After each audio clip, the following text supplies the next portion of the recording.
Good morning, everybody. Good morning. I am so happy to see you here today. My name is Tom Tresser, and one thing I should tell you that the program is online.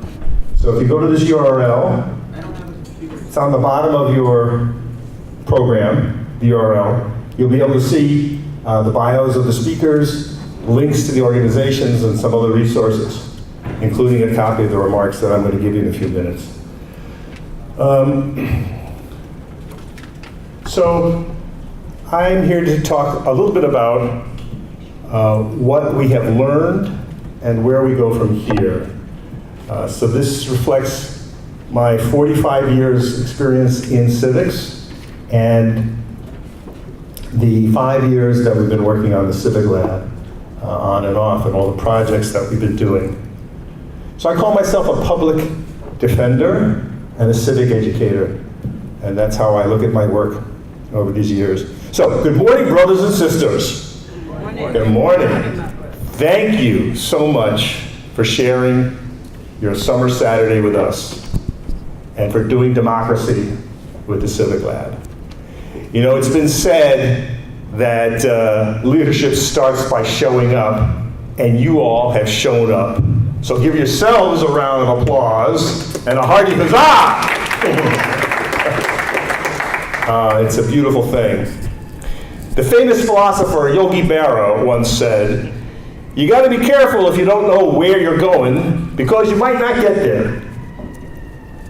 So I'd like to share some reflections with you that I've done around civics these many years, and since Chicago, since 1990, and our collective experience, as I said, here at the Civic Lab, because I think we know more than we think we know. So I'd like to share three things. First, what do we want collectively? Two, what have we learned specifically? And three, what do we do now? From all our experiences, I would say that I believe that what we want and what we need for our great city boils down to some basics. We want more health care.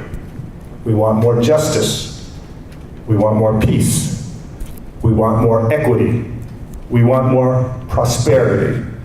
We want the same thing for our kids that Mayor Emanuel gets for his kids.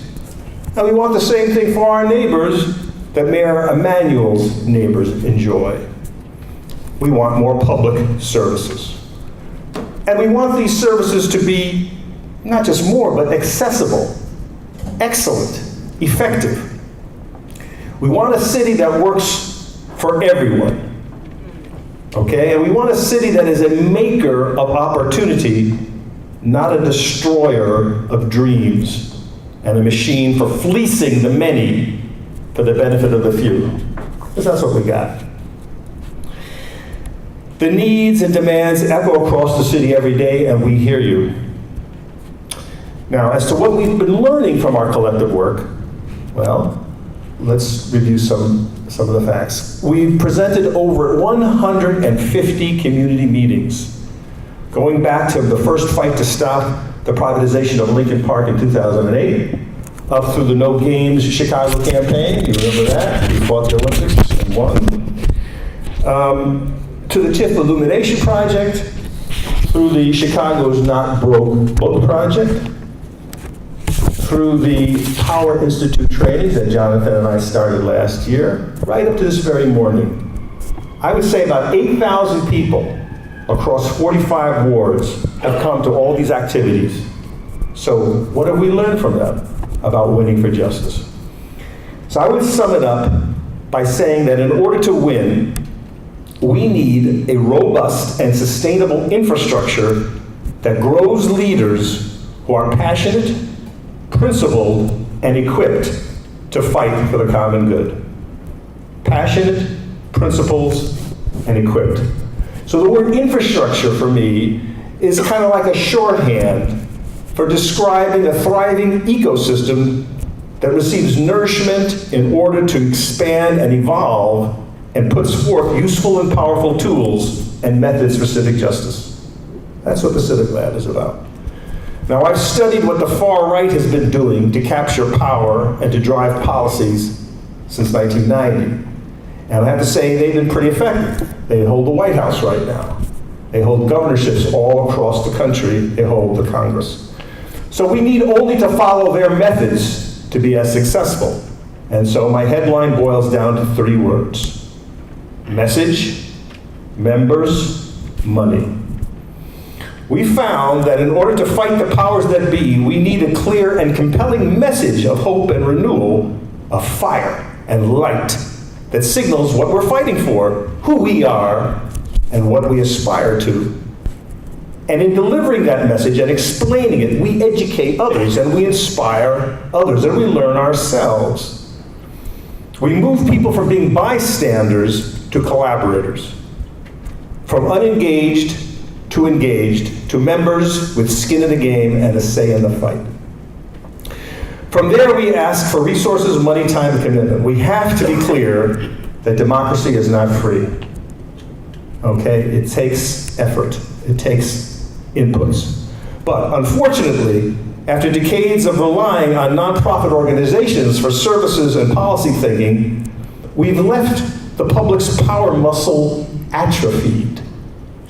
We think if there's a need, like someone, in one of these endless nonprofit organizations, someone will take care of it. All right? But I'm here to tell you that America's nonprofits have dropped the ball on social justice and fighting for power needed to deliver real justice in this country. We cannot rely on them and the necklace of foundations who fund them to deliver us to the city we deserve. So we're going to need to build and support our own instruments of power for justice. We're going to have to build it ourselves. People we need to get elected to public office who are like us. We need people who are us. Okay? Thank you, sister. Say amen. Amen. Amen. Okay. So we need fighters who are smart, equipped, networked, and collaborative. And I'm looking at them right now. To sum up, we've learned this. Our civic work is a short and long game. On the near side, we're educating ourselves as to what Chicago is really about.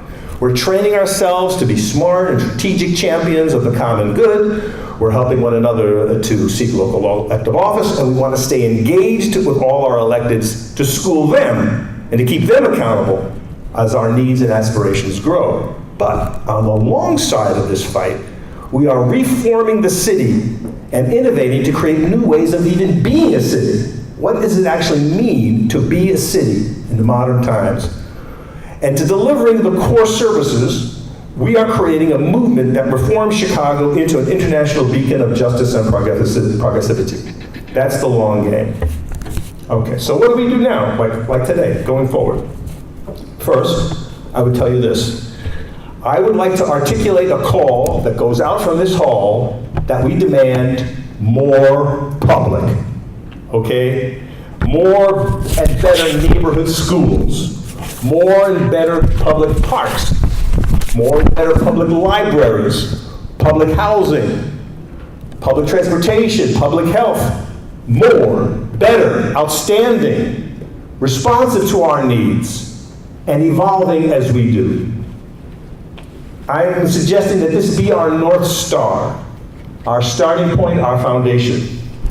Let that be an essential rallying cry for our work and to guide our thinking about policy, programs, and candidate selection. So what do we want? We want more public.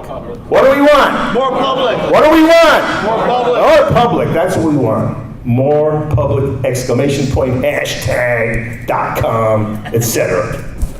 We want a city that delivers public services that are accessible, excellent, innovative, expansive, and evolving. We don't want less public. That's someone else's fight, okay?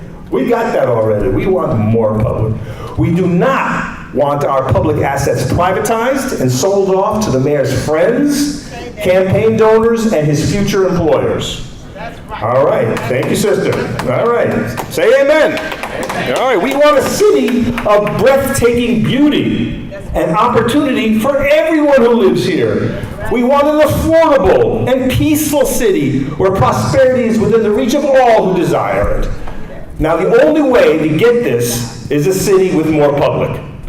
All right, now that brings me to the Civic Lab and what we've got planned. I and Jonathan Peck, my colleague and brother-in-arms over here, and Philip Thomas are reviving the Civic Lab as a physical place. You know, since the Civic Lab opened in the West Loop in 2013, we have touched over 10,000 people. The 8,000 I mentioned to you out in the field, and 2,000 more in our physical home when we were there. We were home to 16 social justice organizations. We offered over 100 workshops on all things civic to over 1,000 people. We've sold over 3,000 books, and we've been through 45 wards, through 130 public meetings, talking tips and about the book. The Power Institute, which I mentioned we launched last year, has done 14 workshops to 140 people. So we're trying to train up the next generation of civic ninjas to fight for justice. So we've been busy, okay? but it's critical for you to know that this was done with virtually no support from foundations or corporations. We've been turned down 20 times for support over the last 4 years. So we've relied on volunteers such as myself and Jonathan and many others to do the work that we put before you to make democracy happen in Chicago.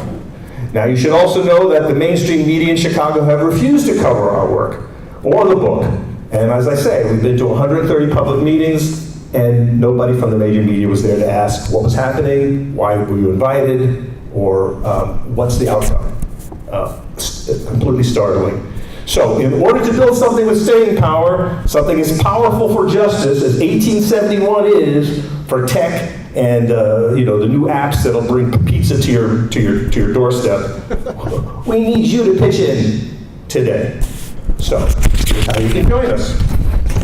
The Power Institute, which stands for People Organizing to Win, Engage, and Resist, is offering workshops pretty much year-round. We urge you to come and enroll yourselves and bring us to your community. We'll modify and customize the training to your needs. But we've got Grassroots Campaigning 101 on September 19th on 71st Street. So we ask you to come to that, and if you check the program online, you'll see the promo code and enroll yourself into Grassroots Campaigning 101, 50% off. We're looking for board members to join us on our journey to build the Civic Lab and build it into the future. So if you're interested, please let me know. And as I said, you can also bring us to your church, to your organization, for these various trainings that we offer, including the TIF elimination and the book breakdown. Brothers and sisters, this is an each one, teach one. And we often talk about the Freedom School movement from the 60s. You're looking at one. This is one. So in that spirit, consider yourself a civic educator leader and help us spread this good civic love. And finally, we're starting a membership drive to support the work of the Civic Lab. You can go online right now and become a member. The URL is on the bottom of your program. There are going to be some fun perks, but the main thing is this. We're not likely to get funded by the mainstream foundations. So our support is going to have to come from you, for people who value our work and who want to see this work spread. Finally, I want to tell you that I've got a second book in the works, and it's called, guess what? More Public. A love letter and a call to action, hopefully coming out in the spring of 2019. And just like the book, Chicago's Not Broke, Funding the City We Deserve, it'll be a slim volume, hopefully full of information and a call to action, and hopefully that'll spring another couple of hundred book meetings all over the city and perhaps even all over the country. So we're going to go bigger and deeper with this book. It's going to have national implications, and we're going to be seeking to train up a cadre of organizers and speakers who can do their own local education and organizing around the rallying cry of more public. We'll be releasing more details about the book on our website shortly. But the bottom line for all this, that brings me to the conclusion of my remarks, is this. We seek to expand the civic imagination of Chicago. We reject the false narrative of scarcity, and we are replacing it with a mindset of abundance and civic possibility. All right. Okay? Sound tasty? Okay. And to that end, we do the research, the education, the training, the infrastructure building, the leadership development, the Harambee making, all in order to get power and elect people to a local office who will demand, create, manage, and steward more public. Thank you, and let the Harambee continue.